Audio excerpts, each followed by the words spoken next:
ప్రభావ అజ నిరంజన నిరాకార సర్వవ్యాపక సర్వాంతర్యామి జగదుత్పాదక దేవ, నీ దివ్యము వరేణ్యమునగు విజ్ఞాన స్వరూపమును మేము నిత్యము మా హృదయములో ధ్యానింతుము.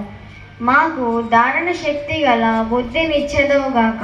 మేము ఆ బుద్ధి సహాయమున బ్రహ్మచర్యాది సద్వ్రతములను ఆచరించి విద్యా విజ్ఞానాదులను పొంది పరమ సుఖములు అనుభవింతుముగాక.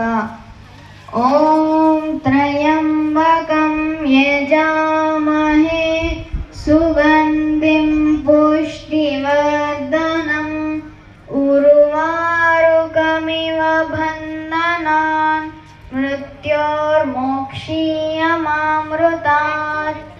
సువాసనతో కూడి పుష్టిని కలిగించే పండిన కర్బూజా పండు అనాయాసంగా తీగ నుండి తనకు తానే వేరైనట్లుగా ఓ సృష్టి స్థితి లయకారక పరమాత్మ, మమ్ములను కూడా అట్లే మృత్యువు అనగా అవిద్య నుండి విడిపించుము. కానీ అమృతత్వం అనగా విద్య నుండి వేరు చేయకుమని ప్రార్థిస్తున్నాము.